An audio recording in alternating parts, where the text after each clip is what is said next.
آروم باش.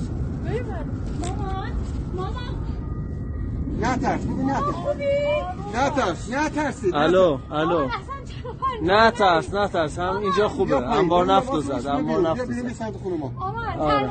نه نترس بیا خونه مامان. آره نترس خدا. یه دقیقه بذار وایسته. نترسید از آسانسور هم نیاد. مامان از آسانسور نیا. بیا مامان بلند شو بیا. یواش بیا. بلند شو بیا خدا.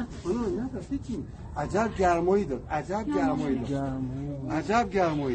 یا خدا. سبین لطفا یه بزن بده من. سبین جان یه دقیقه بده من. بی مطلب باش. نه نازی هیچی نیست. نازی هیچی. قاسم بده من گوشی. اوه یکی دیگه